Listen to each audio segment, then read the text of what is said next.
Welcome! I am John Halcyon Stin. This is Hug Nation. It is such a treat to spend this moment with you. Today, the topic is mealtime thanks. Now, I became a huge fan and practitioner of mealtime thanks by hanging out with my grandfather. Grandpa Caleb, in addition to being jolly and grateful in all moments of his life, was very dedicated to having a moment of thanks with every meal, which is such a cool practice because you eat every day. It's not like you have to set aside time from your day to go eat. You're gonna eat.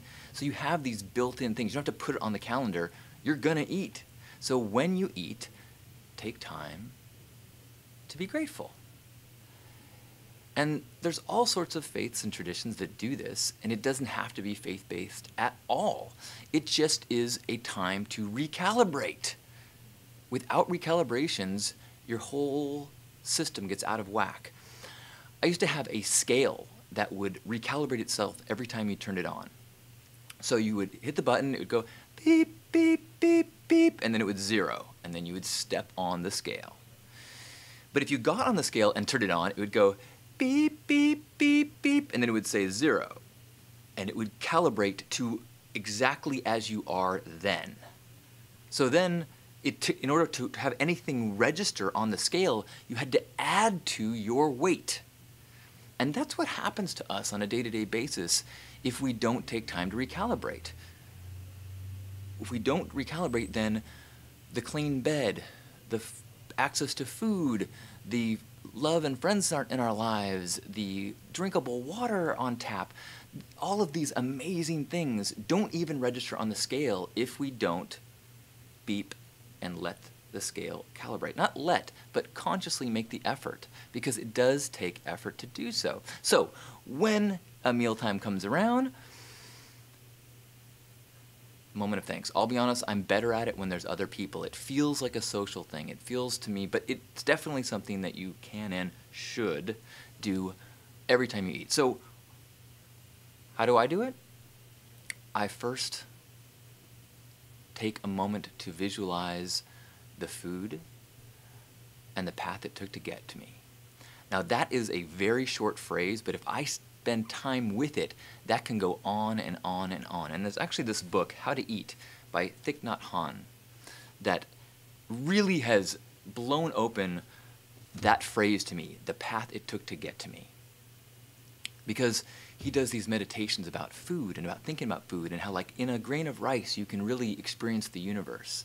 So let's do an exercise and think about that for a second. When I sit down to a plate of food, I first give thanks to whoever prepared it, whoever was in the kitchen putting their effort, their labor, their heart, their love into that meal. I then trace it back and thinking about the drivers, the truckers, the shippers, anyone who was involved with moving that food from one place to another. Then I think about all the effort and labor involved with harvesting and picking, thinking about following it back then down the vine, thinking about the process of it growing, thinking of this incredible miracle of an organic thing reaching its roots down into the soil as it shoots up, seeking light, converting the energy of the sun into something that I can consume. Falling back down to that soil is made up of nutrients that are broken down from things that are part of this cycle of life, death. Who knows what history, in fact, all history is in that soil and in that roots. With the conservation of mass, we know that the matter that became this food has been in one form or another on the planet since this planet began. And before that, it was a part of some stardust.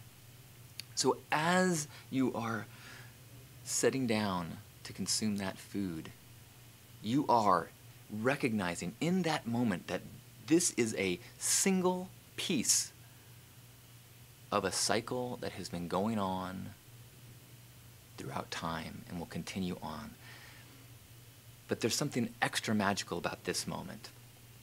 This process of breaking down and building up, of growth, birth, death, decay, growth, birth, death, decay that is just part of this natural cycle is happening all over the world. There's something extra special about this moment right here.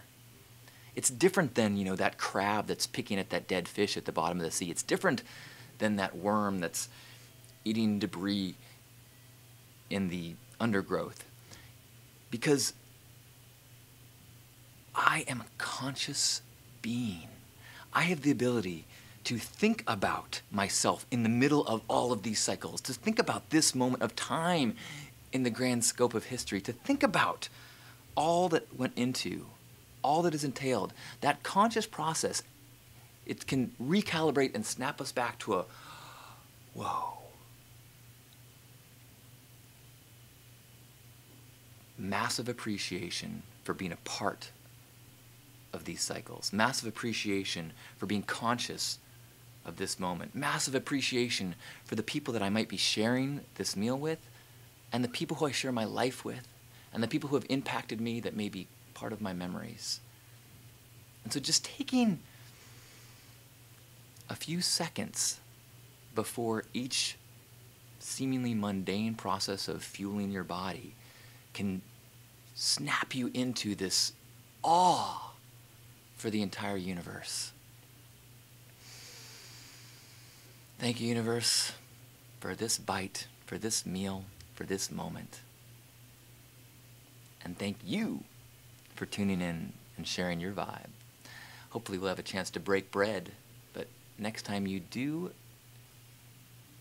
have a taste touch your mouth, let it be more than just the hedonistic experience of that taste. Let it be a reminder of the unfathomable miracle that is you in the universe.